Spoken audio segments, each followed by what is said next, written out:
მე მიყვარს მარწყვინაღებით, თუმცა თევზებს რატომღაც ჭიები ურჩევნიათ. ამიტომ, როდესაც სათევზაოდ მივდივარ, ვფიქრობ არა იმაზე, რა მიყვარს მე, არამედ იმაზე, რა უყვართ თევზებს. მე ვარ თინათინი. ეს დეილ კარნეგის სიტყვები იყო, ამერიკელი მწერლის, პედაგოგის, ლექტორის, მოკლედ, კარგი ადამიანის. ხოლო მე თინათინს მარწყვინაღებით რა გითხრათ, მაგრამ ზოგადად პრეტენზიული არ ვარ და როდესაც აუდიტორიაში შევდივარ, ვითვალისწინებ არა მხოლოდ სტუდენტთა სურვილებს და იმას თუ რა უყვართ ან რა უნდათ, არამედ იმასაც თუ რა სჭირდებათ. ხო, სხვათა შორის აქ სურვილებთან დაკავშირებით მცირე შენიშვნას გავაკეთებ, რომ მხოლოდ სტუდენტთა სურვილების გათვალისწინება საკმარისი არ არის. მასწავლებლებსაც გვაქვს ჩვენი სურვილები და ჩვენი სიყვარულები, ასე ვთქვათ. და ამაზე უარის თქმა არ გამოდის მხოლოდ იმიტომ, რომ რაღაცა სტუდენტებს სხვა რამე უყვართ, ან ჩვენს მოსწავლეებს, ხო? იმიტომ რომ შენ სურვილებსა და ამ პროცესის მთავარი წარმმართველი მე უნდა ვიყო და ამ ყველაფერზე თუ უარი ვთქვი, ამ პროცესს რა ვიცი, ვერ წარვუძღვები. ხო, მე თვითონვე უნდა მსიამოვნებდეს, მოკლედ. ხო, საჭიროებებს რაც შეეხება, რა საჭიროება დგას ახლა, რაზე უნდა ვიფიქრო, სანამ საერთოდ კომპლექსურს, აი, მე ძალიან დიდი ხნით ადრე ვიწყებ ხოლმე კომპლექსურის იდეაზე ფიქრს. იმიტომ რომ რაღაცა აი რო დავჯდე უცებ ერთ საღამოს და დავწერო, მე პროცესში ძალიან ბევრი რამის შეცვლა მიწევს. ამიტომ აი ახლა რა კომპლექსურზეც მუშაობ, მაგალითად იმაზე ზაფხულში დავიწყე ფიქრი, უბრალოდ ზაფხულში მოვიდა იდეა და იმიტომ და მე რაღაცა დაიწურა და რაღაცა სექტემბერში პირობის გაწერაც შევძელი, ხო? ანუ მოდულის შედეგებზე სხვანაირად ამა თუ იმ საგნის სტანდარტის შედეგებზე ვფიქრობთ, ან მოდულის შედეგებზე. ამ შემთხვევაში საშუალო საფეხურზე რაც არის ის შედეგები გვაქვს აქაც. ჩემს საგანში კომუნიკაციაში 4-3 მიზნეცნება, როგორც საშუალო საფეხურის ქართული სტანდარტში. ვფიქრობთ, დღეს არ გამოვიყენებ სიტყვა უნდას, იმიტომ რომ მხოლოდ ჩემს მაგალითზე ვლაპარაკობ. მოკლედ, ვფიქრობ გამჭულ უნარებსა და ღირებულებებზე, პრიორიტეტულ თემებზე, ფუნქციურ კომპონენტურ უნარებზე, დემოკრატიული კულტურის კომპეტენციებზე. აი, ეს ყველაფერი რო გვესმის მასწავლებლებს, ხო, თითქოს ძალიან რთულია, ხო, მერთო ჩემო, იმის ჩამონათვალში კიდე იმდენი რაღაც არის, რომ ჩამოვშალოთ, იქაც უამრავი რაღაცა, ამდენი რაღაცაზე, რომ ქართულს ვასწავლი ბოლოს და მოქალაქეობას, ისტორიას და სხვა საკითხი. რატომ უნდა იცოდეს ქართულის მასწავლებელმა ამდენი, ხო? თუმცა აი ხა მაგალითს გაჩვენებთ ერთი კონკრეტული კომპლექსური დავალების და ნახავთ, რომ რაღაცნაირად ყველაფერს თავისთავად შევეხებით. და აღმოჩნდება, რომ არც ისე რთულია ეს ყველაფერი. ეს დავალება, ამ დავალებაზე ვიმუშაოთ ერთ-ერთი თემის ფარგლებში, რომელსაც ქვია კონფლიქტები და ცვლილებები. და ვიცით, რომ თემის ფარგლებში რაღაცა მულტიმედიური თუ წერილობითი თუ სხვადასხვა ტიპის ტექსტები გვაქვს და ამ ტექსტებს რა თქმა უნდა ყველაფერს ვამუშავებთ და ბოლოს აი ამათ რაღაცნაირად თემის შეჯამებასავით გამოდის ხოლმე ამგვარი კომპლექსური დავალებები, თითქოს ამ ფუნქციასაც იტვირთავს თავის თავზე, იმიტომ რომ ყველაფრიდან გჭირდება რაღაც ცოდნა, აი რაზეც ვიმუშავეთ, იმ ყველაფრიდან გჭირდება რაღაც გარკვეული ცოდნა, შეიძლება არც კი ჩანდეს ვიღაც პროდუქტს რო შეხედავს, ვისაც ამაზე არ უმუშავია, ხო, უშუალოდ სად არის საერთოდ სად ჩანს ის ტექსტები, რომელზეც იმუშავეთ, ხო, ამ პროდუქტში იტყვის, მაგრამ რეალურად იქიდან მიღებული ცოდნები დამჭირდა ზუსტად იმისთვის, რომ მე საბოლოოდ ეს პროდუქტი შემექმნა. მინდა რომ წაგიკითხოთ თვითონ პირობაც, აი ვეუბნები, რომ თანამშრომელი ხარ, რომლის აზრიც მნიშვნელოვანია, რადგან ყოველთვის ფაქტებზე დაყრდნობით გიყვარს ლაპარაკი. ამიტომ სამსახურში შენს აზრს პატივსცემენ და ითვალისწინებენ. ეხლა ეს ნახეთ რა ის არის, ხო? ამაშიც პირობაშიც მინდა ისეთი რაღაც იყოს ჩადებული, რომ მივანიშნო როგორც მომავალ პროფესიონალს, კარგი თანამშრომლის ერთ-ერთი შეფასების ერთ-ერთი კრიტერიუმი რა არის, ხო? და როგორ უნდა დაიმსახურო პატივისცემა, იმიტომ რომ ყოველთვის არგუმენტებზე და ფაქტებზე დაყრდნობით ილაპარაკო და არა რაღაცა მხოლოდ მოსაზრებების და შენი რაღაცა პირადი, ხო, დამოკიდებულებებით. კი ბატონო. და აი ამ რაღაცა პროექტზე მუშაობს შენი ორგანიზაცია, რისთვისაც კვლევებს ატარებენ, ადამიანურ ურთიერთობებს იკვლევენ და შენ დაგევალა ერთ-ერთი მიმართულება, რომ კონფლიქტის როლი გამოიკვლიო თანამედროვე ადამიანების ცხოვრებაში. კვლევის ეფექტურად განხორციელებისთვის გაიხსენე შენ მიერ შესწავლილი სტატია, საინფორმაციო ტექსტი იყო კონფლიქტის სახეებზე, დაძლევის გზებზე და გაიხსენე ვაჟი-ფშაველას პოემა ალდა ქეთელაური, ასევე სხვა მხატვრული თუ არამხატვრული ლიტერატურა, ფილმები, პირადი გამოცდილება, შემდეგ კი დაგეგმე და განახორციელე კვლევა. ახლა ესეც არ შეგეშინდეთ, რომ ეს საშუალო საფეხურის რაღაცა 15-18 წლის ადამიანებს რა კვლევის დაგეგმას სთხოვო, მაგრამ აი ნახოთ რაც იგულისხმება ამაში, ხო? ეს არის შესრულების კრიტერიუმები, უნდა იცოდეს კვლევის ეტაპები, უნდა იცოდეს კვლევისთვის შექმნილი კითხვარი უნდა წარმოჩნდეს, ხო? ქუდი უნდა გქონდეს ამ კითხვარს, ზოგადი შეკითხვები უნდა გქონდეს, უშუალოდ კონფლიქტს აი ამ თემას რაც მიემართება შინაარსობრივი საკითხები, ძირითადი საკითხები, ის უნდა გქონდეს კითხვების სახით წარმოდგენილი, მერე უკვე შეგროვებული და დაჯამებული მონაცემები დიაგრამის სახით, მერე ამის გასიტყვება უნდა შეძლოს, რაღაც ცარიელი დიაგრამას ხوار ჩაგვაბარებს, ხო უნდა გააკეთო ამ სამის პრეზენტაცია და ბოლოს კვლევის შედეგების გათვალისწინებით დასკვნა უნდა გააკეთოს. ეს დასკვნა არჩევანი მასწავლებელზე თვითონ უნდა გადაწყვიტოს წერილობით სჭირდება ეს დასკვნა თუ ზეპირსაც დასჭირდება. ხო, მე ამ შემთხვევაში არ ჩავთვალე საჭიროდ წერილობითი დასკვნა ზეპირად აი პრეზენტაციის დროს, როდესაც მონაცემები წარმოადგენს, იქვე შეაჯამეს და ამით დავკმაყოფილდი. ახლა მე განახეთ თვითონ კითხვარს, ანუ საბოლოო პროდუქტი რა გამოვიდა, კითხვარი უნდა მინახა, რა თქმა უნდა, და სულ ბოლოს დამთავრდა იმით, რომ ეს მონაცემები შეაგროვა, იცით, რომ Google Forms-ი თავად აჯამებს მონაცემებს დიაგრამების სახით, ამიტომ ამაზე ცალკე წვალება, რა თქმა უნდა, არ დასჭირდა, უბრალოდ წაკითხვა უნდა შეძლოს იმ დიაგრამის, ხო? და ბოლოს პრეზენტაციაში გადაიტანეს ეს ყველაფერი სკრინების სახით, ეს დიაგრამები და ის გაასიტყვეს. ეს არის ერთ-ერთი ნამუშევარი, მაგალითისთვის ვნახოთ, ანუ რა გამოვიდა. ეს ვიზუალურად როგორ გამოიყურება ეს მთლიანად სტუდენტია დამოკიდებული, მან ეს ფოტო შეურჩია აქ ქუდად.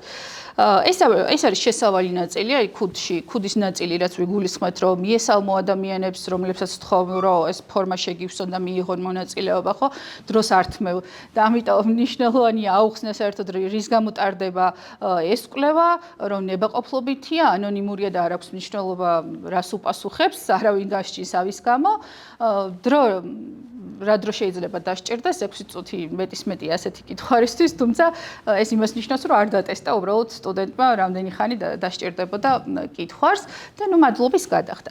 ეს არის ის ზოგადი, რაც მოთხოვნაში იყო კრიტერიუმებში, ზოგადი შეკითხვა რო ასაკის შესახებ რა სქესის შესახებ და ესენი არის უკვე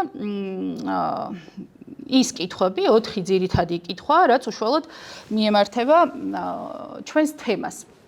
აი რო ვახსენე ცოტა ხნის წინ რო შეხედავს მეთქი ვიღაც იფიქრებს რომ აი სად ჩანს ის გავლილი ტექსტები რო პირობაში როა დასახელებული მაგალითად ხო საინფორმაციო ტექსტი იქ ალდა ქეთელაური აი სად არის ეგ აი ნახეთ აი ეს კითხვარი სულ სათითაოდ გვაქვს გავლილი აი ვეკითხები რომ კონკურენცია ეს პასუხის ვარიანტი საიდან ანუ რატო ფიქრობ და ამას მიხსნის აი მაგალითად რაღაცა. აი განსხვავებული აზრი რომ კონფლიქტის მიზეზი შეიძლება გახდეს, ამის თქმის საფუძველი რა მოგცა? და შეიძლება აუდა დაასახელოს ან რა ვიცი, სნექ-ათაკი პატარა ანიმაცია ხო, რომელიც ასევე გავიარეთ ან რა ვიცი, დაგლას ადამსის ნამცხრიდან მოიყვანოს რა. აი მოკლედ ყველა ვარიანტი, რაც ამ კითხვაშია ჩადებული, ის აქვს ახსნილი. შესაბამისად, აი აქ ჩანს ის ცოდნა, იმ ტექსტების, იმ კონტექსტ მაგალითების ცოდნა, რაში გამოიყენა. ხო, ასეთი 4 შეკითხვა გვაქვს, მოკლედ, აქ. და აი ეს მნიშვნელოვანია ეს სპეციალურად გავაკეთეთ, სხვა პასუხი, იმიტომ რომ ეხლა შენ ცხოვრებაზე კონფლიქტმა რა გავლენა მოახდინაო, აი შეიძლება სტუდენტმა რაღაცები ჩამოწეროს, ხო? მაგრამ ვიღაცამ სხვა შედეგი მიიღო, ხო? ამიტომ თავის პასუხი თვითონ ჩაამბატოს მოკლედ. ამის თავისუფლებაც ჰქონდათ რესპონდენტებს. ხო, აი ამის შემდეგ უკვე როგორც თქვით, ეს უბრალოდ მცირე ფორმით გამოვიტანა, ეს არის ერთი პრეზენტაცია, სადაც კითხვარის კვლევის შედეგებია გადატანილი დიაგრამების სახით და ეს უკვე გაასიტყვა სტუდენტმა და ახსნა და დასკვნა გააკეთა მოკლედ რა როლს თამაშობს კონფლიქტი თანამედროვე ადამიანების ცხოვრებაში. ახლა რომ დავუბრუნდეთ აი პრეზენტაციის დასაწყისში ნახსენებ რამ ჩამონათვალს, აი რაზე უნდა გააკეთოს უნდა არა. რაზე გავაკეთი აქცენტი? აი ვიცით ახლა გამჭოლი შედეგებზე 4-ვე სამიზნეცნებაზე გავდივართ, მოდულის შედეგებს რომ მივუბრუნდეთ, ჟანრზე, კომპოზიციაზე, ენობრივ საშუალებებზე და კონტექსტზე. გამჭოლ უნარებსა და ღირებულებებს რაც შეეხება ხა ამ ჩამონათვალს თუ შევხედავთ ხვდებით რომ ირიბად სხვა რაღაცებზეც გავდივართ, მაგრამ უშუალოდ კვლევაზე გავდივართ. პრიორიტეტული თემებიდან, კონფლიქტების მართვა, თემაც ეს იყო თვითონ ჩვენი. ფუნქციურ კომპონენტური უნარებიდან, აი ამ უნარებს ვფარავთ და დემოკრატიული კულტურის კომპეტენციებიდან, ადამიანების მიმღებლობა, კონფლიქტების მოგვარების უნარი და კიდევ რამდენიმე ერთი სიტყვით. ახლა რის თქვა მინდა ნახეთ. ეს რაღაცები, რატომ არა მხოლოდ მოდულის შედეგები და რატომ ეს დანარჩენი, ხო? ჯერ ერთი რატომ არა, როდესაც თავისთავად იფარება, ხო? და უბრალოდ რა გამოდის, რომ გააზრება გვეზარება. ხო, ეგრე არ გამოდის, იმიტომ რომ თუ თავისთავადაც გამოდის ეს რაღაცები, მაშინ რატომ არ მივაქციო ამ ყველაფერს ყურადღება და უფრო გააზრებული რატო არ გავხადო ჩემი სასწავლო პროცესი, ხო?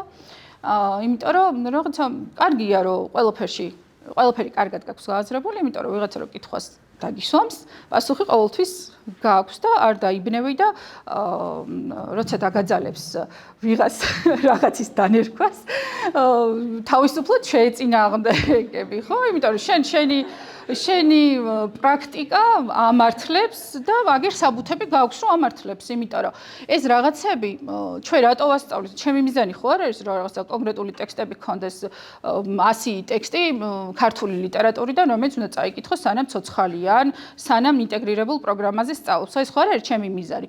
ჩემი მიზანია რომ ჩემო სტუდენტმა როგორც პიროვნებამ როგორც მოქალაქემ, როგორც მომავალმა პროფესიონალმა, შეიძლება დამსაქმებელმა, შეიძლება დასაქმებულმა შეძლოს, რომ არ მხოლოდ, ცუდ შემთხვევაში გადარჩენისთვის ბრძოლა შეძლოს და კარგ შემთხვევაში შეძლოს, რომ მეტნაკლებად სრულფასოვნად იცხოვროს და არ მხოლოდ იცოცხლოს. ანუ შეეძლოს მოკლედ ცხოვრება რა.